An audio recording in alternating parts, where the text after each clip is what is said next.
Hello, everyone. Welcome to week 3 of the August STC Roundtable. Today's panel discussion is presented by Colleen Jones, Susana Guzman, Sally Lane, and Tizzy Asher. Colleen, I will now turn it over to you. Thank you, Claudia.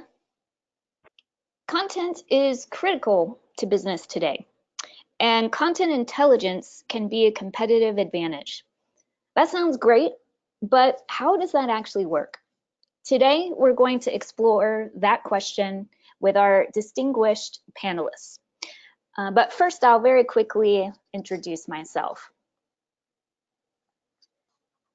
I'm the former head of content at MailChimp and the founder of Content Science. I have a new book out called The Content Advantage, and I'm very proud of this book for many reasons, not the least of which is my mom actually read it. So today, we'll share a little bit from this book in terms of an exploration of content intelligence, but there's more here about content strategy and content operations as well. But perhaps the most important thing to know about me is that I am a proud dog parent. This is my dog, Dottie, dressed up as Yoda. And I'm also a big Star Wars fan. And if Yoda was here with us today, I think he'd say something like, smart you are to care about content intelligence. So I'm really excited about this session here today. And that's probably quite enough about me. I'd like for you to meet our fantastic panelists. So we have panelists from a variety of different companies who are, currently in really interesting situations and also have rich experience in other types of companies and industries and situations as well. So I'm going to give them the opportunity to introduce themselves. And I'm actually going to start at the bottom. I'm going to start with Susanna. Could you introduce yourself to the group? Sure. Hi there. My name is Susanna Guzman. I am currently a senior product manager at Wolters Kluwer Health. Wolters Kluwer Health makes content-driven expert solutions for people in all kinds of professional roles, physicians, nurses, physical therapists, occupational therapists. The list is long.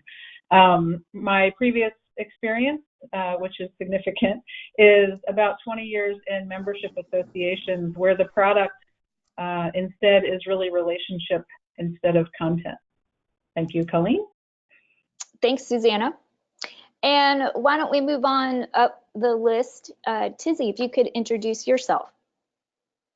Hi, everyone. I'm Tizzy Asher. I'm a director of user experience at Expedia, and my teams are the content strategy teams, the content systems team, and the SEO landing pages team. So we think about content end to end in every place in the experience. And measurement is super important to us, obviously, because we want to know if our content is working, both from a UI content perspective and then from a product and destination details perspective. Thank you, Tizzy. And Sally, last but not least, of course, if you could briefly introduce yourself. Yes, hi everyone. This is Sally Lane from Home Depot. I'm the SEO manager of content strategy here. And so we basically look at content through the lens of user intent and search. And we've crafted our content around making sure that we create content that people are looking for in Google and that they're able to find the advice they need when it comes to any topic related to home improvement. And this past year has been very interesting. We've had a big push to create a lot more content and, lining up with what Tizzy said, really working hard to measure how the content is performing and optimize it to improve that performance. Excellent. Thank you, Sally. All Sure. right. So what we're going to do here today is, first I'm going to talk just very quickly about what content intelligence is. I'm not sure how you're coming into this webinar. You might have checked out some of the materials related to this roundtable. You might not have. So I'm just going to do a quick level set there. And then we have some wonderful questions to discuss with our panelists, and a couple of brief presentations as well, and lots of opportunity for you all to ask questions, and for the panelists, of course, to ask questions of each other. So let's dig in. So content intelligence is really a phrase that I use to describe moving from kind of an old world of having not a lot of data related to content, or just kind of vague high level metrics like how many page views or downloads did you get, to a new world where we really have more of the useful data that we need, more of the context to interpret it, and a better way of using the data and insights to have an impact on decisions we make about content. And I often talk about content intelligence as having essentially three key elements. One element is collecting data from multiple sources, such as your web or channel analytics, voice of customer feedback and insight, things like sentiment, things like topics and themes that keep coming up, perceptions of the content, your brand as a result of the content, that type of thing, user experience, research, and more. And another element to content intelligence is taking time to analyze that data, really taking time to figure out what questions you have as you make content decisions and getting answers to those questions. And then the third element is developing insight and taking action or making a decision. This can take a variety of forms, ranging from identifying a new need that your customers have to calculating the return on investment in your content. And you can use these types of insights to inform a variety of content decisions and actions. If you'd like more detail on setting up content measurement and intelligence, check out these other resources available to you as part of this Roundup series. I prepared a course that has templates and activities to really help you get into the nitty-gritty and get going with this. So now let's kick up some conversation with our panelists. And first, let's discuss, why is content measurement and intelligence important to you or your company? And Tizzy, why don't we start with you? You started to hint at this a bit in your introduction, and so love to hear more from you in terms of why content measurement and intelligence is important to you or Expedia, or both. All right. Sorry, I couldn't find my mute button. It's in a different spot. Unmute button. It is then on the usual AV solution. Everything is new again. So for us, content, one of the things that is super interesting about the travel space is that there is so much content. We don't think about it until we actually need to travel. And then you start to think about all the things you rely on in a content space and how those things need to work in harmony to be able to get you to do really complicated interactions, both with a website and then also with the exterior world. We start to really notice like the granularity of importance on content. So we think about things like, if we don't format a time correctly, or if we don't measure the impact, or if we aren't able to measure the impact of changing something like the formatting of a timestamp on something, then we could potentially sell someone a ticket that doesn't meet their needs, that makes them miss their flight later. So when we think about content measurement, we think about it all the way from like the sort of granular elements of product details all the way up through like the engagement that we get on a blog article, because there is this really wide range of importance of details for travelers. And the other reason why we care about it is and I guess the thing about that is it has such consequence on real people and their real interactions. So that's one. We also care about it because we are a scale business, and so we think about this. Our content goes out over millions of pages, landing pages, property pages, search results pages. It's scaled out across all of these places, and we need a way to be able to really help us hone in on where it is and isn't working quickly, because sometimes we'll find that things can be limping along and we won't actually have a sense of where the content is failing because we can't see it at scale. So we're constantly iterating on how can we start to measure the importance of these details, both big and small, like I talked about, at this gigantic scale that we deal with, which is, 32 languages and 4, 5, 6 lines of business, and a whole bunch of different brands. So it becomes really important to dig into the details. Yeah, absolutely. That ability to zoom in and zoom out and make sense of, the details and in context of the larger picture. That all makes a lot of sense and sounds both hugely important and challenging. And like our content is specialty because sometimes it's assembled out of multiple parts. So for us, it's important to measure granularity of the individual elements as well as how that assembles. So we want to know, did this whole page work, but did all the little pieces of the page also work for you? Absolutely. Excellent. All right. Susanna, if I could pick on you, Sure. why is content measurement and intelligence important? I know it's important to you. And you've seen different levels of value, different types of companies and organizations at different levels of maturity in terms of their recognition of how important it is. So I'd love your perspective on this. Sure. So at Wolters Kluwer Health, we have some pretty ambitious goals.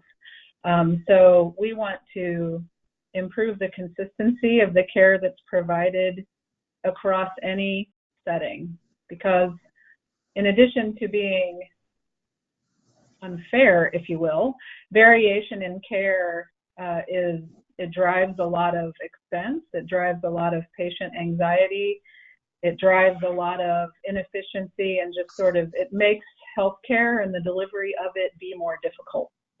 And so in order to, we kind of take a multi-pronged approach. We deliver content at the system level. So we pay attention to what's happening, for example, in an acute care setting.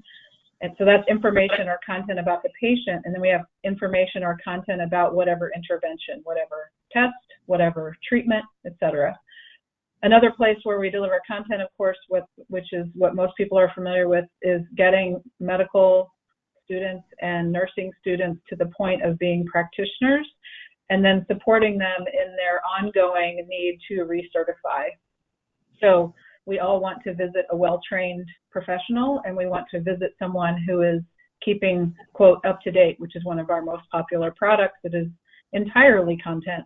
And the value proposition there is, you need to know what's happening now, you need to know the research, you need to know how this applies to your patient population.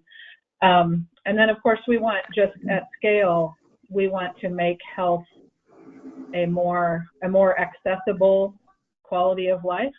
And you do that by sending out information, which is, of course, a content-mediated exchange. So all of that, all of those exchanges, all of those relationships are all built and sustained on content that is kept up to date and accurate. And that's our part of it. We need to ensure that people use it so that they can reach their goals. So really, we have a big, audacious goal, which is to make healthcare better, and content is how we do that. I love it. Definitely a worthy goal, and just super exciting that that you and Wolters Kluwer see the connection to having that content be effective and really understanding that in order to understand progress toward that more ambitious goal. exciting stuff. Mm-hmm. Sally, let's hear from you. So, Tizzy and Susanna provided perspective where content is the product or a big part of the product, and your situation at the Home Depot is a little bit different in some ways, and so I'd love to hear your perspective on this question. Well, we're always trying to focus on what will be most impactful for the business and our customers. And so one of the ways to do that is to focus on content measurement and content intelligence. So you have data to make these really big decisions. So we typically don't roll things out on a small scale here. Things are, can affect thousands of pages at a time. And so we really need that data intelligence and measurement to make decisions that are going to impact, work squads for months could be working on something. It could affect thousands of pages. So it's a really big investment. And also, we're trying a lot of new things this year. We're scaling content. We're, in the middle of a migration. And so we're really evaluating content at a much more granular level than we ever have before, to help inform our content strategy going forward, and determine what decisions did we make this year that worked really well, which ones might we want to scale back on. And so we're really sort of at a crossroad where content measurement and intelligence has never been more important to the organization.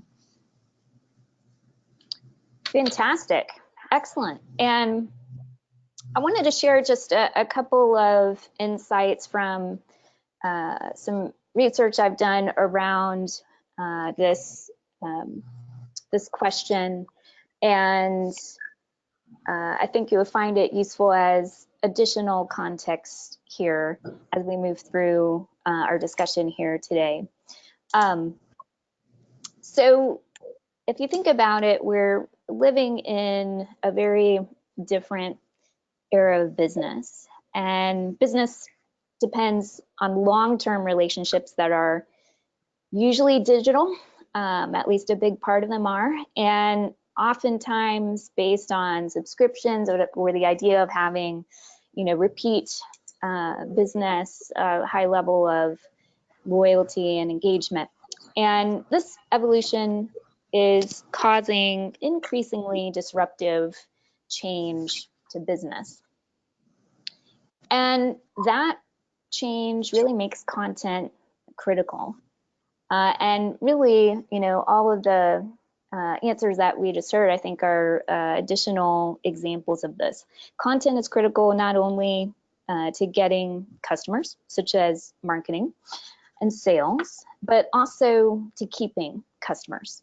We're really in a content era of business.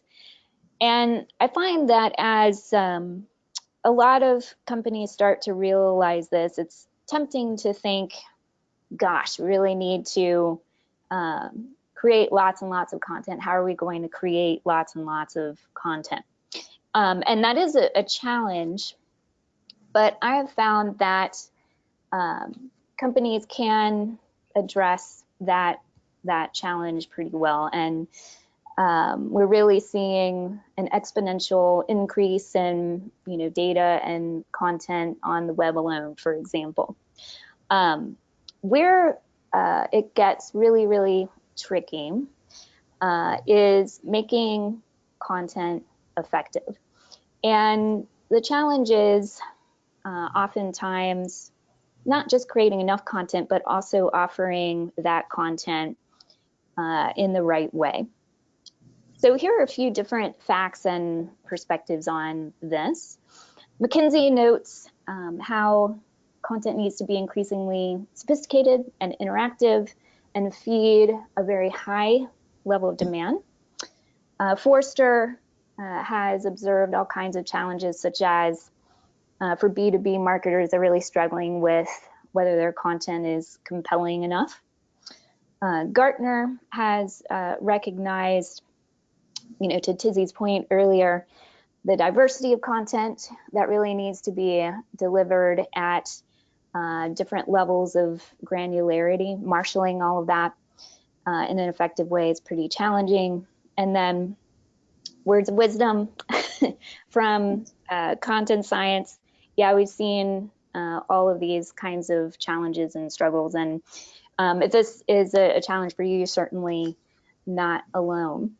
So overcoming the challenge of making content effective, not just having enough content, but having the right content offered in the right way, is a big opportunity to win in business. And that's exciting. Content intelligence is a great way to get a competitive advantage. But what I have found to be really striking is that a lot of times the alternative is not losing, it's dying. And I'm going to share a little bit of proof here. Intuit and Amazon are two giants, of course, who avoided extinction by acquiring Mint and Zappos. A big reason Mint and Zappos were such threats to Intuit and Amazon was their content. Mint, for example, provided highly automated yet personalized financial insights, personal financial insights in a consumer-friendly voice. And Zappos communicated their customer-obsessed culture through content like blog, social media, events. But many companies aren't as lucky as Intuit and Amazon to acquire their competitive threats. In fact, since the year 2000, more than half of the Fortune 500 have just disappeared. And the World Economic Forum attributes this to digital disruption. And I just mentioned that digital can't exist without content. And there are all kinds of analysts' facts in addition to the one I shared earlier about how much companies are spending on things like content marketing, information transformation, digital transformation, and the like. So the stakes for content are high, which makes the stakes for content measurement and intelligence very high. So let's shift gears a bit and let's hear a little bit more about content at the Home Depot from our wonderful Sally Lane. And I am just going to, Sally, open up the slides and I will drive these for you while you take us through them. Perfect. So just kind of to set the stage here, when I first got to Home Depot, I was told that content traditionally had not been very important here, that this was a retail company driven by merchandisers who were selling products. The disruptor in this case was Amazon. I think people here started really seeing what Amazon was doing, became very, very concerned and started thinking about, okay, what are ways that we can improve the customer journey online to match what happens in our stores and also keep pace and hopefully outpace Amazon in the categories that we're known for. And so that's where the content strategy pivot kind of came into play. And so if you want to just go to the next page. Sure. So basically, we came up with our mission statement, which was, you know, whenever a customer has a question about home improvement, we want to be the answer. And to be that answer, we're going to incorporate SEO content strategy into everything we do across the site. So we create inspirational, educational, engaging content that addresses the consumer's concern wherever they are in their journey. So that kind of brings us to today. So if you want to just go to the next slide. So how do we get there from where we were in a world where it was like, yeah, content, not quite as important as just selling products? Well, one of the ways we did that was we went out and we did a content gap analysis to try to determine what topics we could start writing more content about and creating videos around to help find those customers online and bring them into our online store. And so we just went out, and here's just a sample of the research we did and the top searches that came up. And so we saw there was a great deal of opportunity. In fact, there were 4.8 million searches a month around topics that we felt we could create content for and win in the space. So interesting that pest control is at the top. That's not what it was a huge opportunity. Yeah, it's a fun one. I've been working on it for a year now, so I know all about it. But yeah, and if you want to go to the next slide. And so, of course, there is such a thing as domain authority and areas that you're known for. And for the Home Depot, you know, some of our big ones are plumbing, painting, flooring, but there were also a lot of opportunities for cleaning, bath, and outdoor living that we felt we could win in the space. And so just measuring the opportunities there, we broke it down into the top 18 of 45 primary categories, covered 85% of the total 7.3 million searches happening each month. And so we really realized this was a huge opportunity. So if you go to the next slide. And then we found that the content fell into different themes. And so it was inspiration, build, install, use, sort of DIY, repair, product selection help, and maintaining. And really what we've been focusing on this year is a lot of how-to or DIY guides, buying guides, so helping people make buying decisions for products. And then we introduced a new content type, which is we're calling inspiration. It's basically ideas. And it's very similar to something you might see on maybe HGTV or like a Pinterest board, just very inspirational, a lot of pictures and a lot of ideas about how to do certain projects in your home. So just go to the next one. Then we had several secondary groupings. So we might have a cleaning topic that has, you know, when you put it all together, you know, 1,268,000 opportunities, and then you kind of break it down and you get into your how-tos like pest control, reviews, appliances. So this is just further breaking down the categories and the opportunities. So going to the next slide. And then really prioritizing. And so in a world of, you know, thousands and thousands of keywords that you can qualify for, how do you determine which ones to go after first? And so we developed a formula based on where we thought we could land in the SERPs, and we applied, you know, analytical data from within the organization about these categories and came up with a formula. And so we one of the first things we prioritized was pest control, because the search volume around these terms was so great. We thought this was definitely a great category to go after, and we would definitely be ranking on page 1. And as of today, I would say about 75% of the guides are on page 1. A few of them have hit the top spot, like, you know, spot 1, and held on there for quite a while. And then some of them still need to be optimized, or we still need to write a few of these guides. So this is a content process map, and it used to be the director's favorite slide that he would show to everyone, because it really lays out everything that's required to create an internal content supply chain to kind of address the issues that Colleen was just talking about, really creating engaging content on the fly, keeping up with it in order to make sure your company does not become extinct. And so this has been a year-long project, and we are still working on really getting this infrastructure in place. But if you look up at the top corner, the strategy corner, this is pretty much my world content strategy. So researching ideas, conducting the research, defining the possible execution, coming up with an estimate, and then submitting it over to the creative team to be developed. So again, the next steps, this was like a few years ago when we first launched the project. We talked about, you know, defining the possible execution, focusing on design and inspiration and how-to content.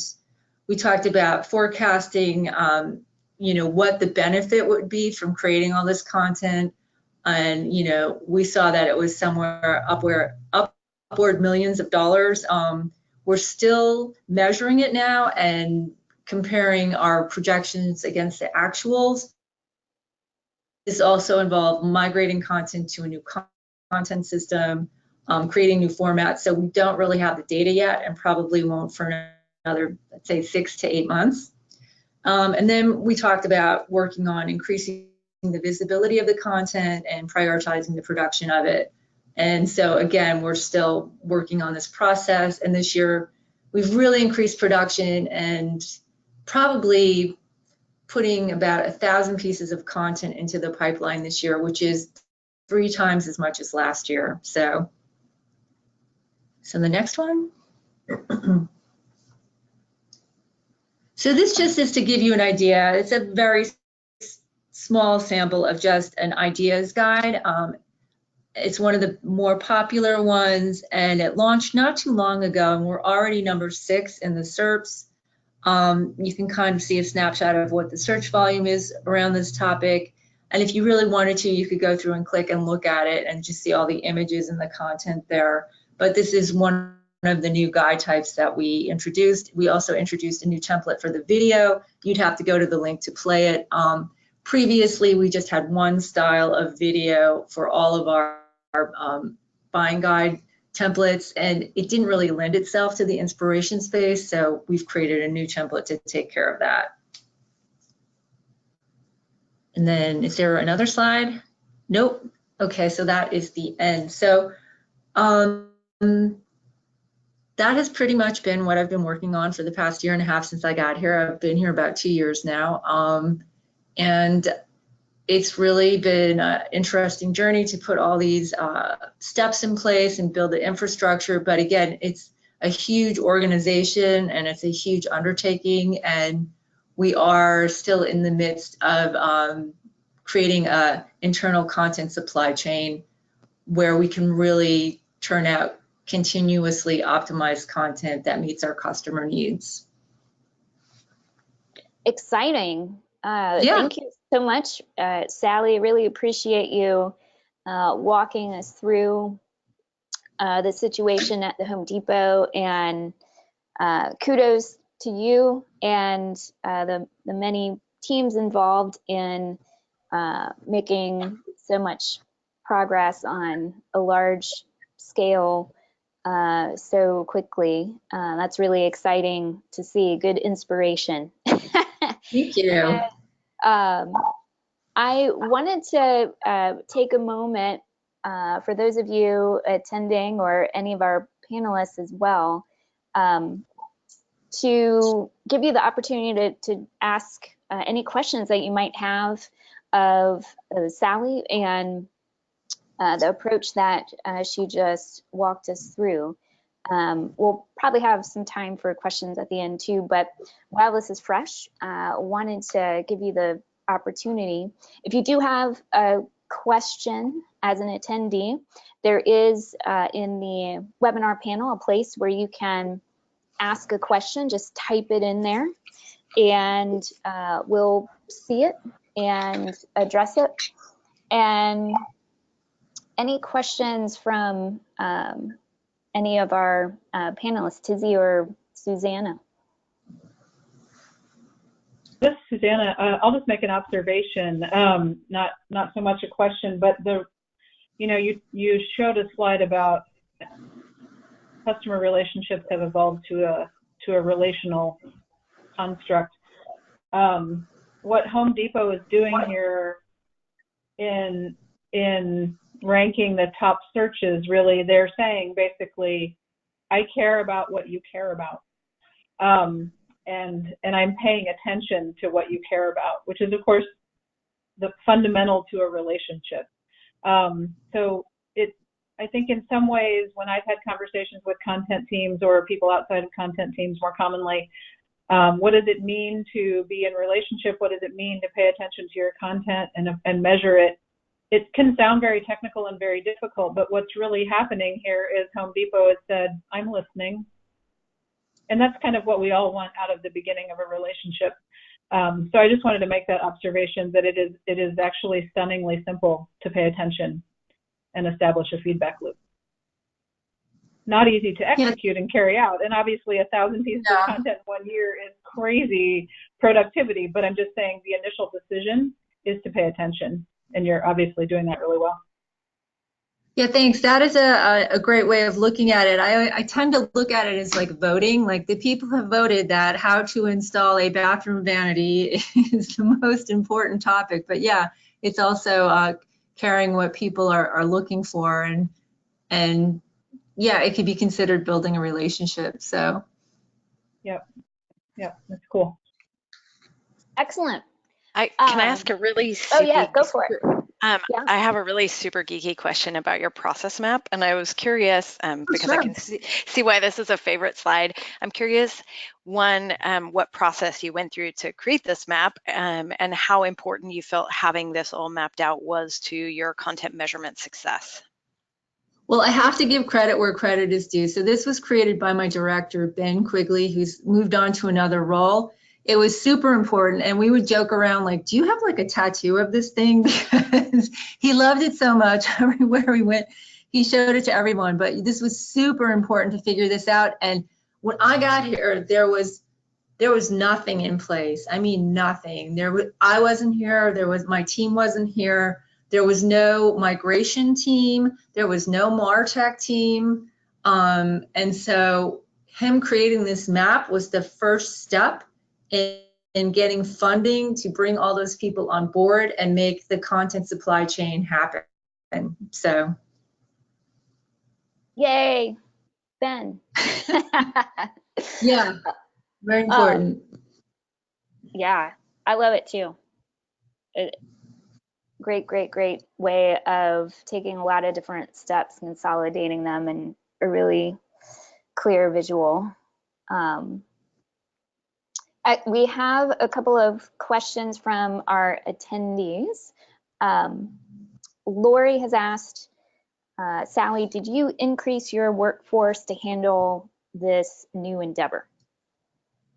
Yes, it sort of ladders up into what I was just saying. We brought on a migration team of, I think, 3 people. When I first got here, it was just me, an agency, and a part-time contractor. I now have a staff of 4. The creative team hired 6 contractors to do all the writing. They've brought on a couple of project managers, some production managers. We have a UX team now. We have a product owner for the content management system we're now using. So yeah, we've hired a lot of people to do this.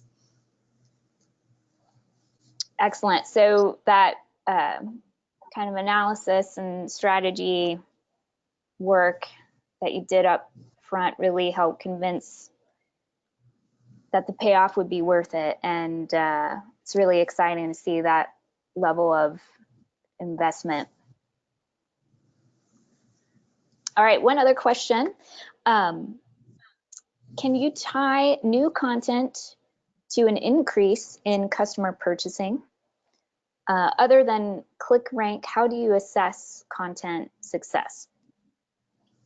And I should note, you know, for everyone who's participating as a panelist, you know, they might not be able to reveal all their secret sauce, which is understandable. And so, you know, for some questions might not be able to give all the nitty-gritty details, but hopefully, you know, enough to give you a sense of the approach. So, so Sally, sorry, did not mean to interrupt. Back to you. That's okay. Well, definitely ranking is a big one, being on the earned media team. It's like traffic, how much traffic we're driving, and the rankings. In terms of valuations, that's something we're still working on because the program is relatively new. The expansion is relatively new. And so we've gotten some numbers, but I wouldn't want to rely on those numbers at this time because I feel like we still need to do more work there. And we're also creating a whole new dashboard in Tableau. We're cleaning up our Adobe suite. So it's a little too early to really say, but definitely traffic is up, I can say that, and rankings.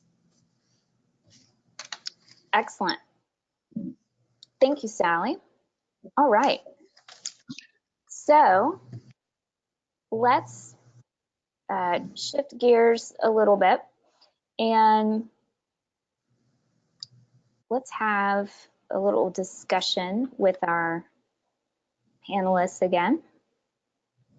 And let's talk about some of the challenges with doing this content measurement and intelligence thing. So, we just heard a great example, still in progress in some ways, but also a lot of great success has happened too. And, I find that it can be challenging to get going with measuring content or to take it to the next level. And I'd love to hear from our panelists about this challenge or the types of challenges that they've experienced. And Susanna, why don't we start with you? What kinds of challenges have you experienced in or observed in measuring content? Sure. When I've been on editorial teams or adjacent to them where the product is content, so whether it's a book or a journal or an expert solution fueled by content, that is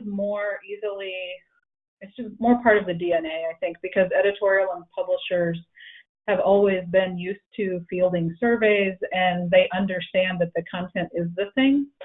And it's a little bit easier, to be honest, to ask, sort of, did you like or would you like more of? Those kinds of questions are easier to come by. Where I have seen teams really struggle, and I would put this at the organizational level, is when the product is relationship. And I've thought a lot about this, so I'll use an example from the health field. And I think what it comes down to really is an understanding that you have to do a lot of research. As Sally just noted, valuation is tough. So I'll use an example from healthcare. So lots of doctors rely on screening instruments for lots of things, and one of those things is depression. So there are a few screening instruments available to doctors, and they might have 2 questions, or they might have 9, or they might have 12. And all of those instruments have been validated. In other words, at scale, across millions of people, we know that if you ask somebody 2 questions, and I was just pulling up this instrument, by the way, if you ask someone, how often in the last 2 weeks do you have little interest or pleasure in doing things? And how often in the last 2 weeks have you felt down, depressed, or hopeless? We know from lots and lots, millions of patients and many studies, that those 2 questions will pretty accurately classify someone who can be diagnosed as having depression. So if we take that example, so we know those 2 questions, they actually say that. They don't indicate anxiety, they don't indicate some other condition. They indicate with striking accuracy that someone is depressed. So we call that a validated instrument. So move that over to how would you measure, how would you know that the content you're putting out either is or is not helping your relationship with your members in your membership association? What are the validated questions? What are the validated activities that a member might do? If somebody buys a book and then they come back and buy another one, that you're doing okay on the book. But what are the behaviors that they're exhibiting online or interacting with your member app? What are the behaviors that would tell you that your relationship is going in the right direction or not?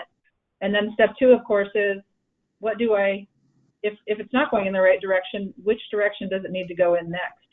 And I think the lesson there for me has been knowing that with confidence requires a lot of research. It requires a lot of paying attention, and it requires a lot of kind of separating the wheat from the chaff, if you will, about what people do, vanity metrics. There's a whole lot of stuff you could pay attention to.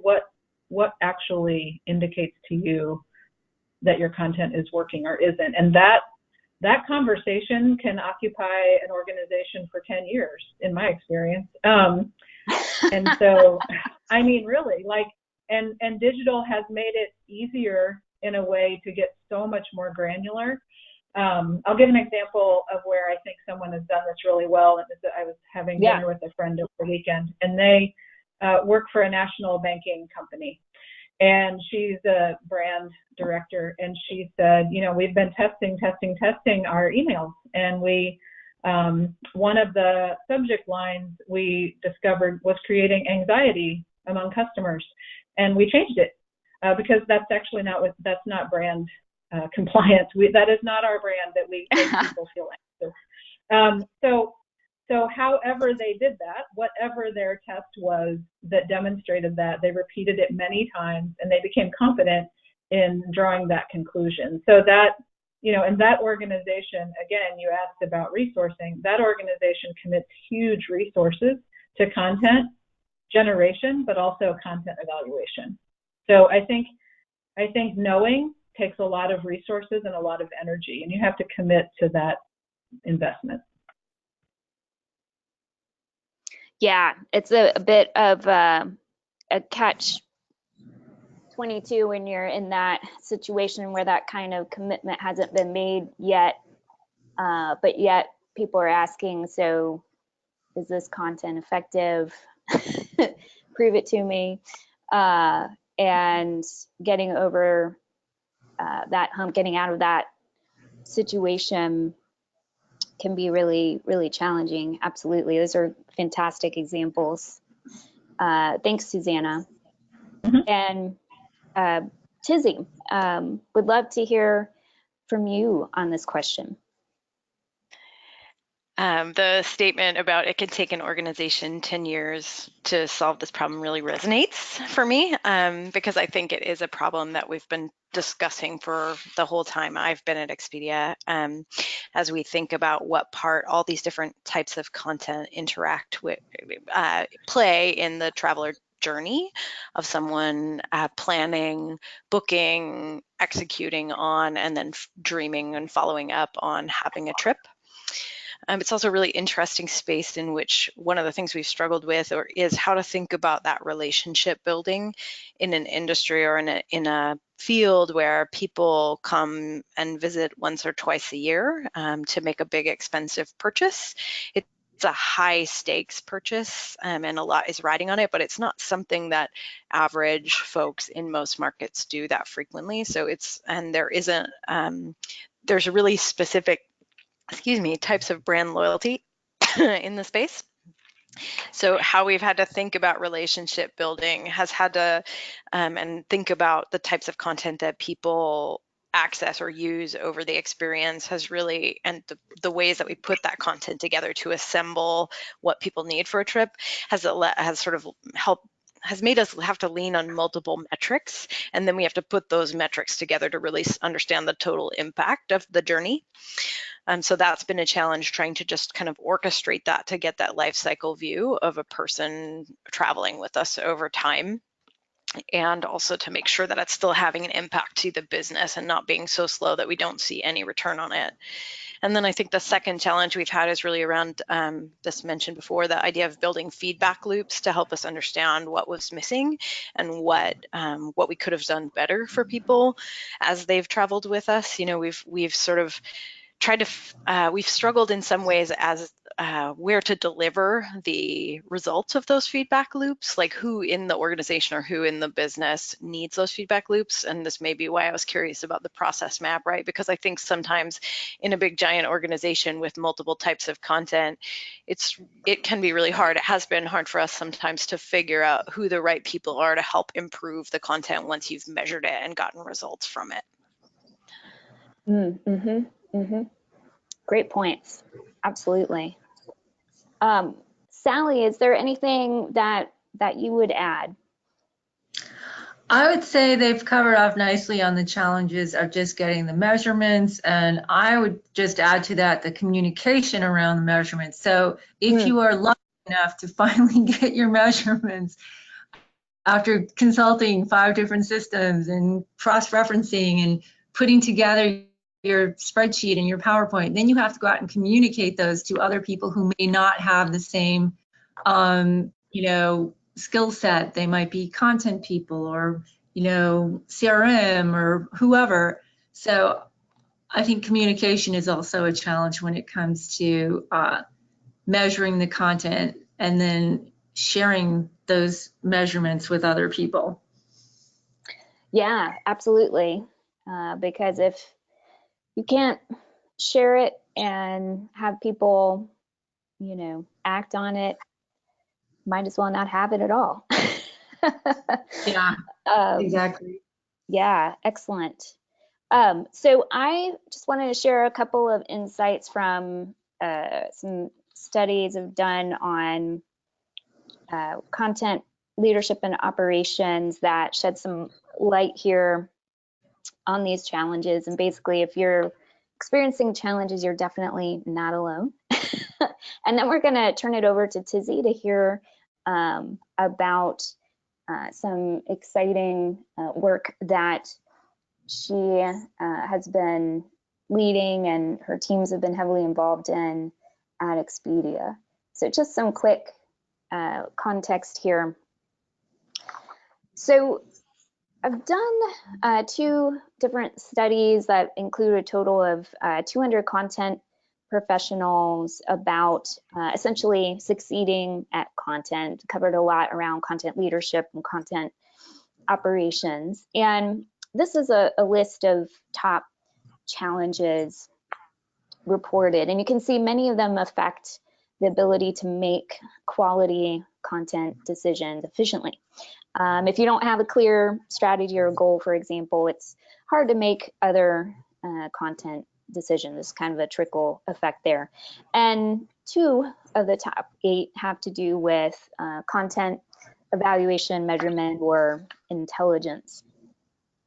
And I found that getting useful data, information, feedback about content is very hard. It's a challenge to do operationally. And on the left here is a summary of some of the main reasons why that I've seen, especially for larger companies and organizations.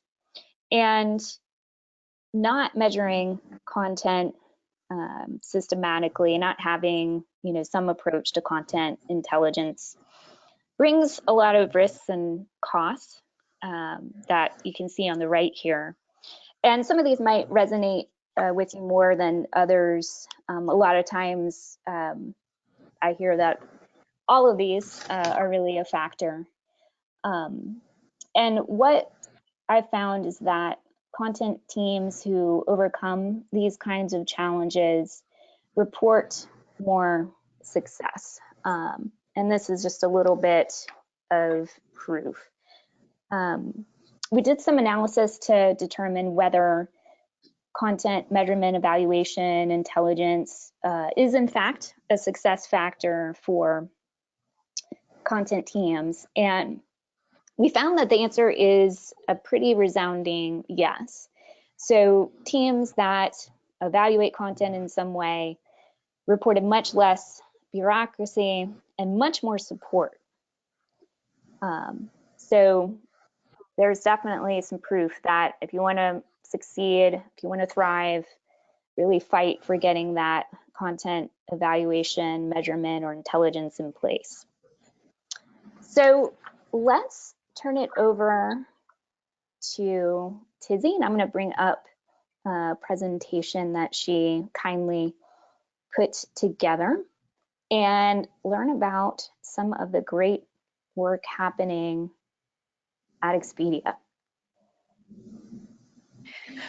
Okay, so I'm going to talk about a different type of content measurement than what we've talked about here, which is really the idea of using qualitative research to be able to get smoke or signal on whether content is something you should invest in.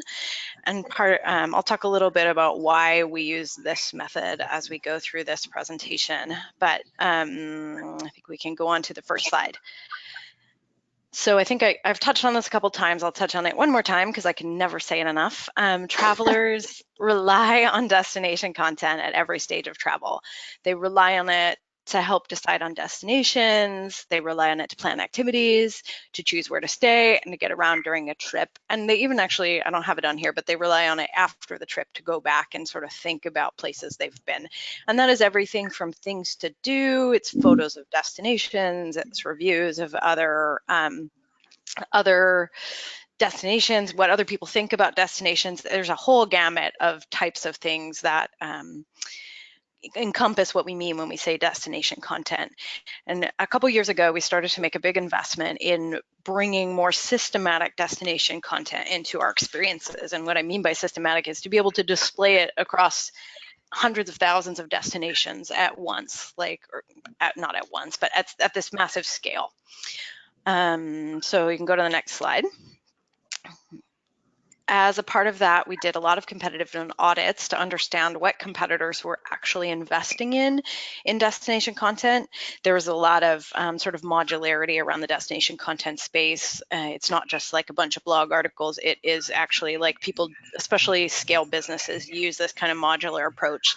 One module that we saw consistently in our competitors that we did not have was this idea of expert tips. And we were very interested in this particular content type because it wasn't something that we'd ever done before, and it wasn't, we didn't really know anything about it other than we saw a lot of people were looking at it, or a lot of our competitors actually had it. Next slide. One of the things we do know, though, is, I'm sorry, I love cats. I can't do a presentation without a cat picture. That we are investing in new content types is really risky. It can be scary for an organization that doesn't have some of the content processes in place, that's sort of new to investing in a set of content. It can be expensive if you do it wrong and you've invested a bunch of time in things that don't work, and it can be really just kind of scary. And we also had a lot of questions about this content type, so we didn't really know who travelers would consider an expert. We sort of, in general, didn't know what good content looked like, but we really didn't know what good tips look like because it was content we'd never had before, and we could see this really variable level of quality when we looked at what our competitors were doing. So we had no idea what good looked like for us, and we didn't really know what purpose this content would serve in our experience or where the right place to serve it was. We could have done a whole bunch of testing to get us to this, but we had to create the content first, and we wanted to get some learnings that would kind of give us a baseline for how do we actually go about creating this content. Next slide. And so what we did here was to actually call in our research team, and we have a research partner who is very interested in helping us understand what quality content looks like. And so what this researcher did, her name is Gisela, and I will just refer to her as Gisela here, is she set up a study for us, a pilot study for something we'd never done before, which was really look at content quality and see if we could understand, really break down what made something good. In this case, in particular, we were looking at expert tips and trying to understand whether we could actually get into this. So she set up a study. We had just initial start, 90-minute in-depth interviews with 12 participants. We had them look at tip examples from competitors and from ours that we had crafted. And then we had them talk about what tips they can think of that would make a trip more enjoyable, what tips would have been helpful in the past, and what tips they wish they had had before they started to travel. And now I'm going to talk a little bit about what we revealed. Okay, so first I'll tell you about the methodology. So this is how we presented the content. We actually, we had a schema for what we thought actually made up a tip, like what the components were of a tip. It was like, the place it was about, the city it was in, the tip content itself, some tags related to what the tip was about, the author name, the author photo, a little bio of the author, and a photo that represented the tip.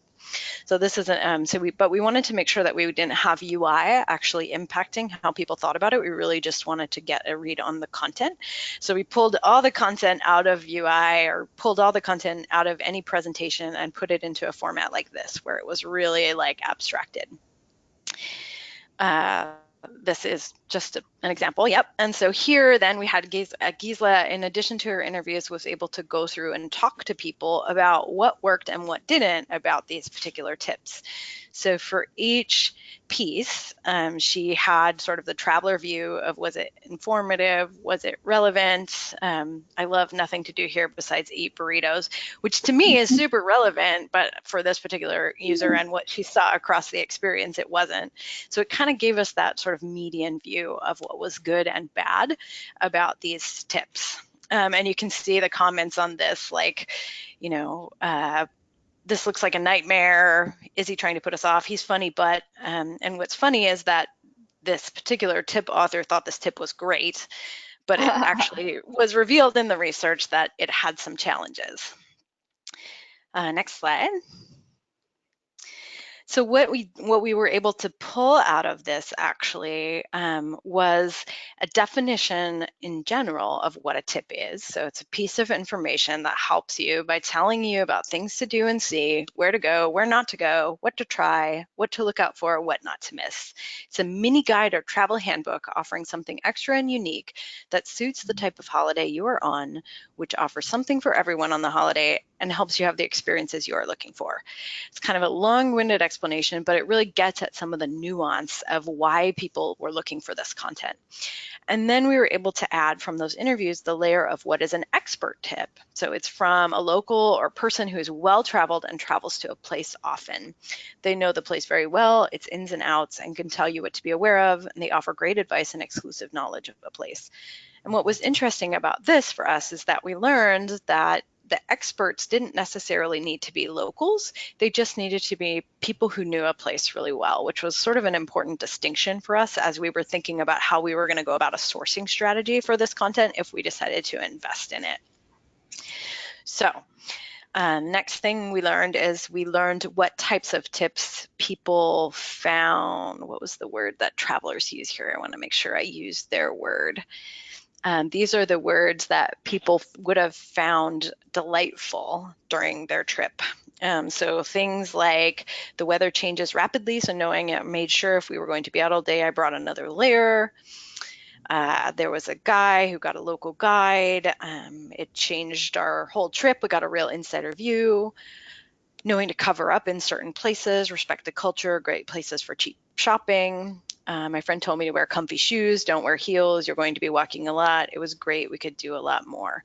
And while they seem a little bit like no-brainers, there was something really valuable for people about getting this kind of information, and particularly from a travel provider. And if you think about, you know, when I was talking earlier about it can make or break your whole trip if you don't have a good experience or if you don't have the right information going into it. If you bring the wrong shoes on your trip, you're going to have a really terrible experience if you have to walk around in uncomfortable shoes or buy a new pair of shoes on your trip.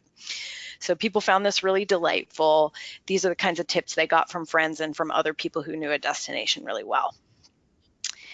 So putting those three things together, the sort of qualitative feedback we got on the tips that we actually had and our competitor tips, what people found helpful, and sort of how they defined a tip, Gisela was actually able to help us break down the qualities of a tip into this framework for tip creation. So we ended up with, you know, these kind of high-level buckets of things that made a tip interesting. So it's practical, it's money or time saving, it's safety information, it's practical advice.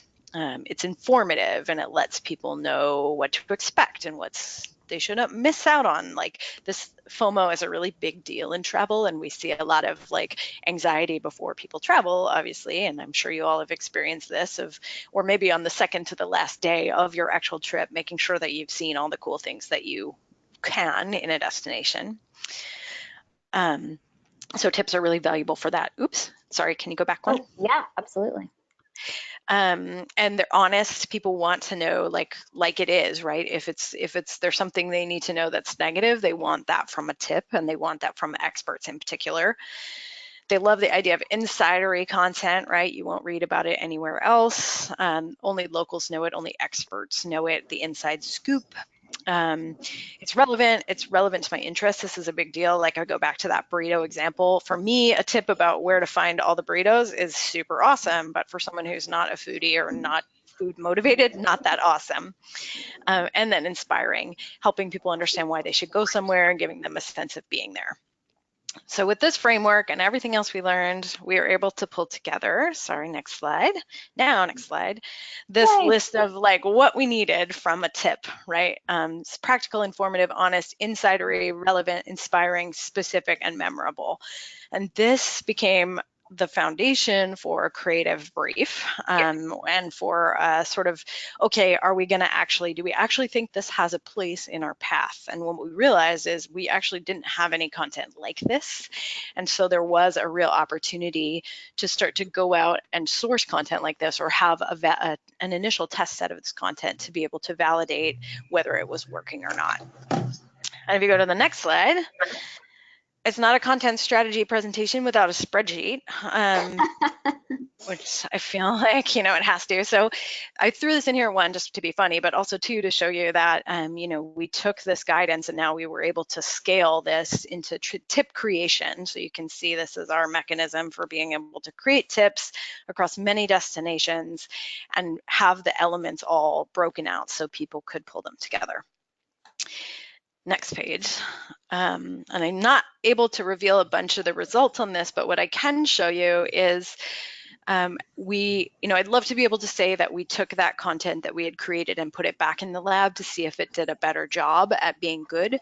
We didn't have that opportunity, so we sent it live. And what we actually saw was really interesting to us in terms of click share. Where people came from had a big effect on how people interacted with this tip content. And we still sort of go back and forth with ourselves about why this was, but I think it's really interesting. When people came in from Facebook, they were much more likely to interact with our tip content, which, could be because they were social. It could be because they were in a different stage of planning their journey or following up on their travel plans. SEM folks may have been more like, you can see they clicked on the deals module most frequently. So it could be that they were more likely already more further down the funnel. And so it gave us a real indication on where this content then became more valuable for people. And I'm sad to say we kind of paused this investment program. So we're not actively investing in this right now in 2019, but it is research that surfaces up whenever this kind of credible content comes up as a theme in the organization. This credible, inspirational content comes up as a theme in the organization, which it does. I'm sure for most of you folks, you see cyclical discussions around content, and having this kind of qualitative learning, even though we didn't have a whole ton of metrics around how these performed and measured, we are able to show the value of the content. Fantastic. Thank you, Tizzy. Really appreciate you walking us through the approach.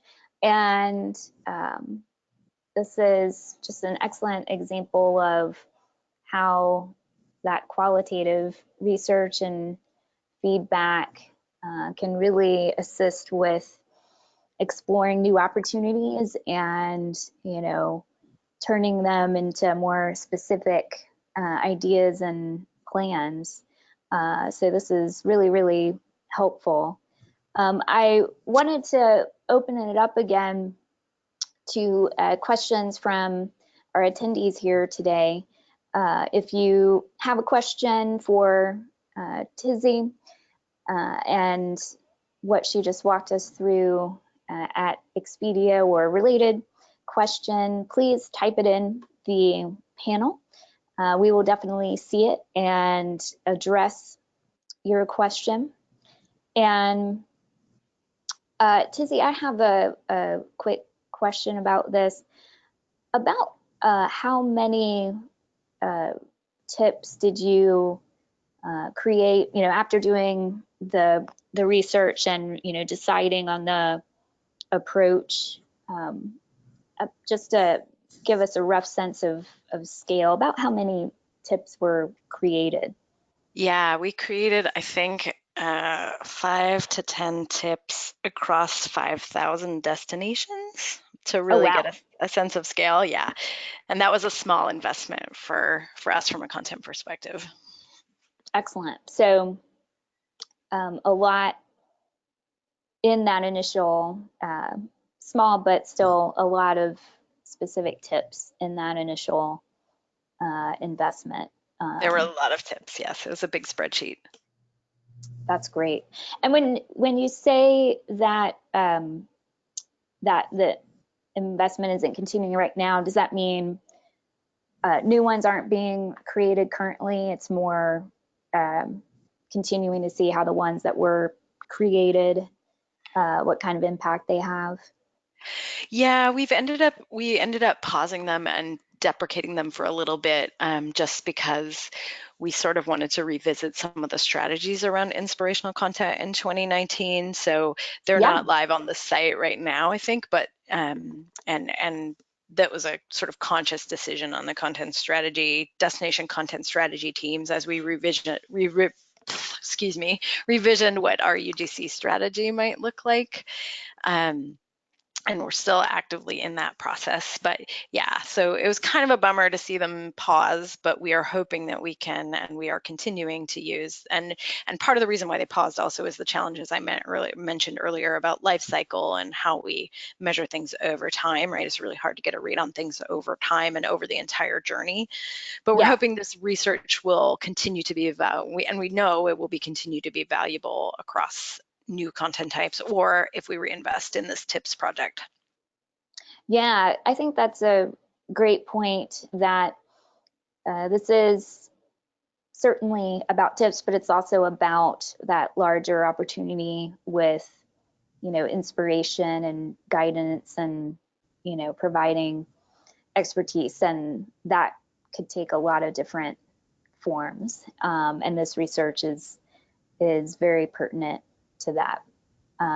Excellent. All right.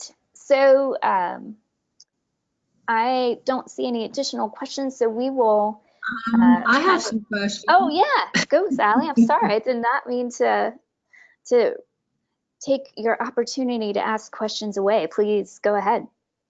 So I have a question about the sample size you used to determine what the sort of quality factors were, how the quality factors were communicated to the writers. And then I was a little confused because it sounded like it's UGC. So if people outside are generating this content, was it then moderators deciding whether or not their content deserved to be published? So I just have some general questions about the whole program.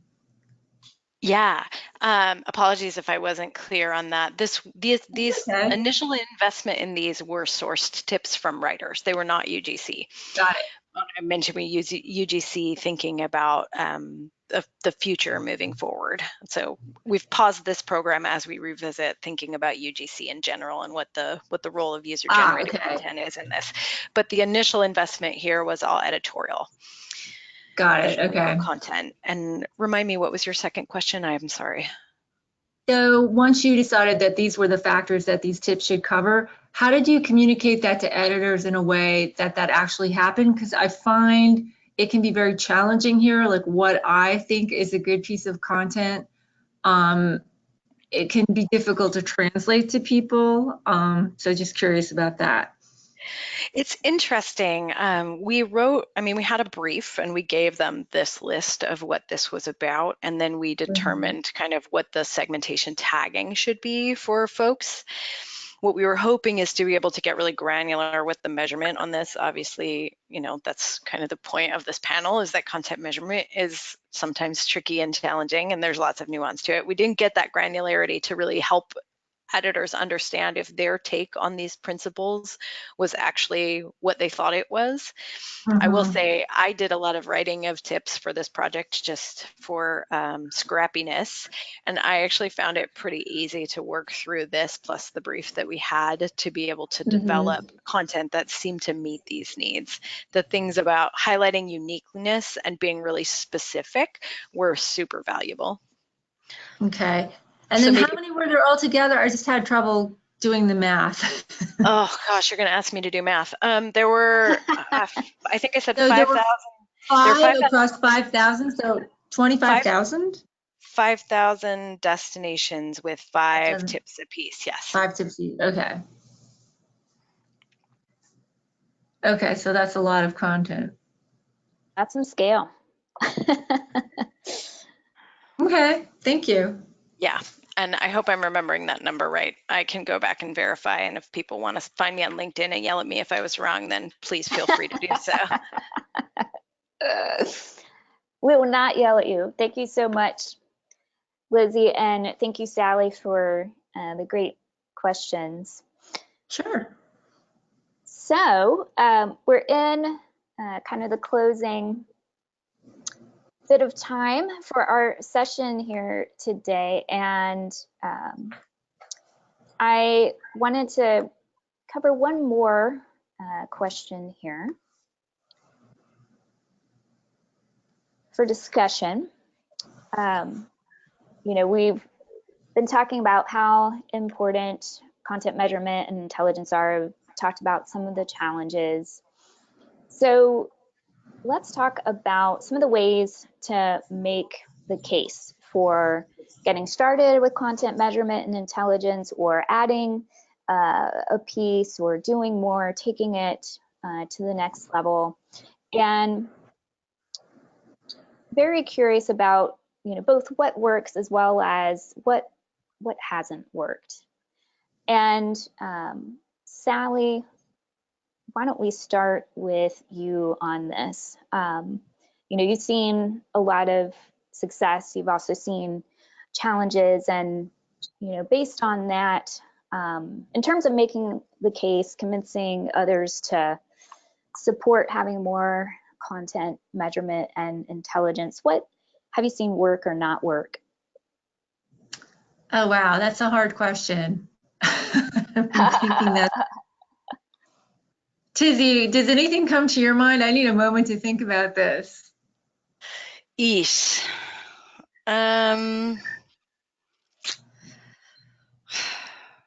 Colleen, can you just repeat the question one more time? Yeah, absolutely. So in terms of making the case for content measurement and intelligence, to start overcoming some of the challenges that we've talked about, what have you seen work or not work? What convinces people that, hey, we really need to get some more data or insight or research around this content or this opportunity or this problem? I think one thing we've, thanks for repeating that. Sometimes auditory learning is hard. Oh yeah, no problem.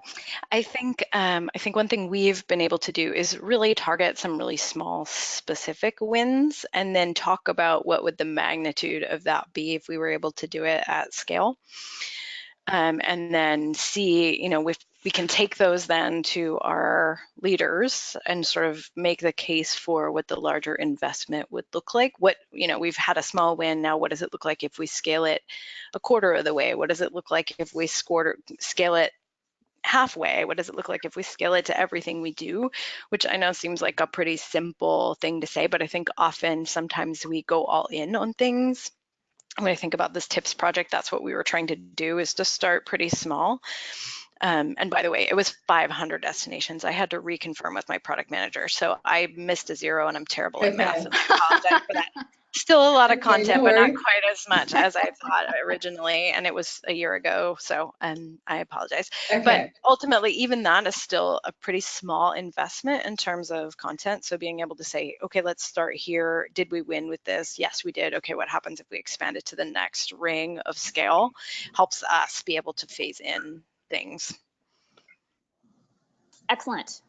Completely makes sense. Thank you, Tizzy. Sally, anything you would add? Well, I would just say, if I can tie it to a dollar figure, like, we need to measure how this is performing because it's going to save us money, it's going to make us money. It's pretty much, in a retail environment, you have to tie it to the bottom line. So that's pretty much what works around here. Excellent. Yep, absolutely. Finding some way to tie it to money, whether it is making money or saving money or adding value that contributes to making money. Lots of different possible ways of doing that. And in the course that I mentioned earlier, there's some more specifics for you in terms of ways to possibly think about making the case. And it's different, a little bit different for every company organization, just because every company organization is a little bit different, but that'll be a really helpful starting point in addition to the tips that Sally and Tizzy just mentioned. All right, so to wrap up here, just wanted to share a little bit about making content intelligence a competitive advantage. And this is something that I think we, as content professionals in the content era of business, can really aspire to. It's something that might not be happening exactly for you right now. It might seem a little bit daunting, but I just wanted to give a little bit of inspiration into the potential of content intelligence. So how does content measurement and intelligence help our companies or organizations win, if you will, at what they're trying to accomplish? And I think what's helpful here is to consider what kind of game should be our inspiration. Should it be a game like poker or a game like chess? So just take a moment to think about the differences between these kinds of games. And I want to point out a few differences that I think are pertinent. In chess, all the information or data is known. You see the move that your opponent makes. You know all the possible moves that you can make in response if you're an experienced chess player. However, in poker, you know your cards. If you're really dedicated, you might know the odds of your pair of threes winning. And in the course of a hand, more data, such as the house's cards, your opponent's betting behavior, and even some of your opponent's cards becomes revealed to you. But you never really have all of the data and information available to you. In the same way, in content, it's impossible to know everything about your customers, their detailed contexts, and even if your company, if it's large. And because poker involves an element of the unknown, it also involves an element of luck. You win at chess by deciding to make the best possible move each round, and you win at poker by deciding to make the best possible move based on the data and information you have and getting a little bit lucky. So I believe that content is poker, not chess. And that might sound a little bit scary, but I'm not going to leave you hanging. We're going to move on now to how you can still win and how content intelligence comes into play with it. Basically, there are two keys to winning, which are two ways that content intelligence helps. The first is to reduce the unknown and get data revealed to you faster. This is one place where content intelligence can make a big difference. In particular, collecting and analyzing data about content really helps. And a dashboard or a report, like Sally alluded to, is in the works for the Home Depot, can be a useful outcome of setting up data collection and analysis. And often you can automate data feeds into that dashboard or report, or it might be a collection of dashboards or reports. I've done this with organizations ranging from CFA Institute to Lionsgate, and it takes some time and resources up front, but you save a lot of time and money in ongoing grunt work. And if you're serious about really having an ongoing steady stream of useful data about your content, this is really worth the investment. And the goal, of course, is to reduce the unknown. And again, the course that I mentioned earlier can help you with getting that going. So the second way content intelligence helps you win is by improving the quality of your content decisions. You can't control luck, but you can control how you decide.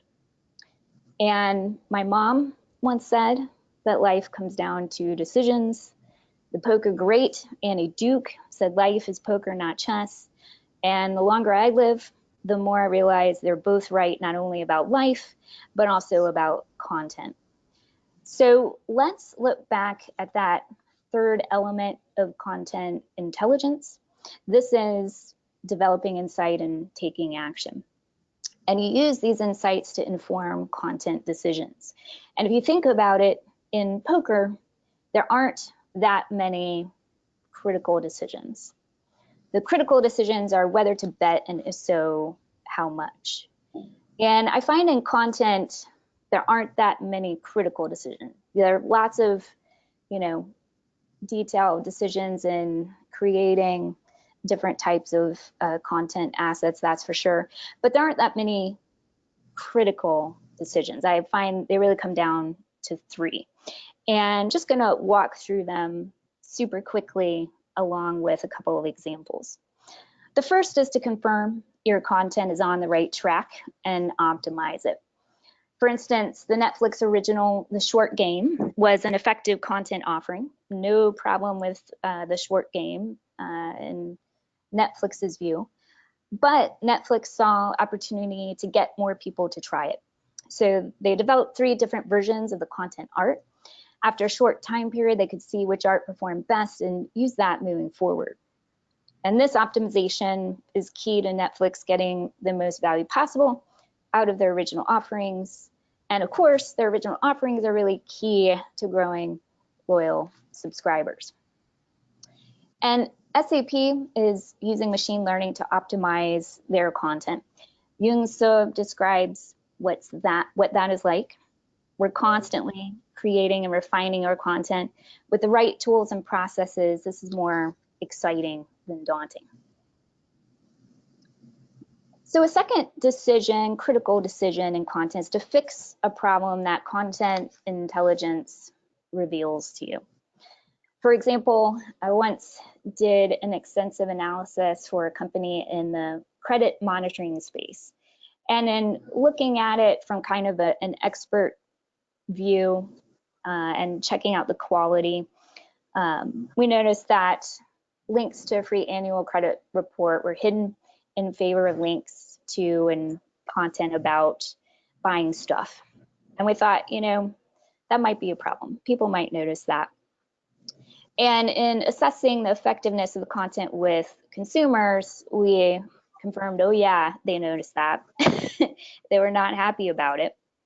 And we collected so much data around that we were able to do some analysis and find that consumers were 4 times more likely to view the client less favorably after interacting with the content.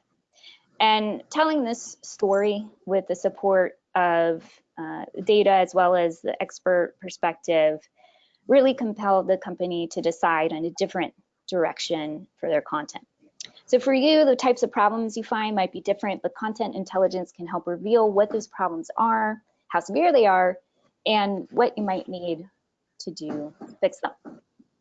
And then a third critical decision is acting on an opportunity. And this is something that we see in both the Home Depot and Expedia share a lot with us today. Another quick example is what's in store offered by MailChimp. This was something that MailChimp developed in response to an opportunity that they detected with e-commerce businesses. Recognized that they were a growing segment of MailChimp customers, and they had very different email marketing needs than other small businesses. So MailChimp developed a newsletter and content focused on their needs, and this helped with attracting more of these types of customers. The email list alone is more than 1 million subscribers, and it's also helped with this particular customer segment adopting more of the features available to them in MailChimp that they weren't using before. So content intelligence can really help you take advantage of opportunities. Your opportunities might be different, but it can help you identify those opportunities and then decide on the best way to act on them. Now, to really win using content intelligence, we need to take a cue from James Bond, and we'll end on this. One of my favorite movies is Casino Royale, and it centers on a poker game. The evil and mathematically inclined Le Chiffre on the on the left, arranges a high-rolling, multi-day game to win back money he lost and now owes to lots of bad characters. And in the hopes of thwarting Le Chiffre, the British government backs James Bond to play in this poker game undercover. But then, of course, Bond promptly and arrogantly blows that cover. The tension rises over a long series of poker hands. Bond has to make decisions about, his hand while in between rounds, fending off people trying to kill him. So, we think we have pressure in our decisions. That's some high pressure there. And the game really has a lot of ups and downs. Bond hangs with Le Chiffre at first, winning some hands and minimizing losses on others to amass a stack of chips. More and more players drop out. Bond uses the hands to learn more about Le Chiffre, commenting that he has a tell. And then Le Chiffre starts betting even bigger on a particular hand. Bond suspects a bluff and calls it out to the point that he goes all in on the last bet and shoves all his chips. And Le Chiffre turns over a winning hand. Oops. Bond's team is furious and attributes his mistakes to arrogance, but Bond does not give up. He focuses on what he learned. Le Chiffre faked a bluff, and Bond, he might have some kind of tell that he's not aware of. So after fending off more attempts on his life, Bond secures backing from the American government to get back in the game. And Bond makes smarter decisions with the information he gained from the previous rounds and fakes a bluff himself. And that genius fake bluff wins him the game. Now, poker experts have criticized details of individual scenes in Casino Royale in terms of poker, but while I think that they're probably correct, what the movie does get right is the impact of trying to make quality decisions again and again and again and again and again, so that over time you win more than you lose. And Casino Royale could have simply shown the final hand, but by showing several rounds and hands, the movie reminds us not to focus on winning one big hand. Focus on using the information or data you have at the start of the game, learn from the outcomes during the game, so that when you do face that high stakes hand, a big opportunity, you're a lot more likely to win. Winning that big hand is an outcome of consistently making quality decisions. It's never guaranteed because you can't control the cards you're dealt. You never have all the information available to you. But winning is much, much, much, much, much more likely when you focus on making the best decisions you can with the available intelligence that you have at the game's start. And this is crucial that are added while you're playing the game. And the same goes for content. If you focus on making quality decisions with the content intelligence you have over time, you'll be much more likely to get the outcomes you want. So really want to thank everyone for participating here today. A big thanks to our lovely panelists. Susanna had to hop off a little bit early. Big thanks to her. Sally and Tizzy, big thanks to you. And I think we had great opportunity to address questions throughout our session here today. So we won't open it up to more questions. We will let you get back to your busy day, and may the content force be with you. Thanks, Colleen. Thank you. Bye. Thank you. Bye. Bye-bye, everyone.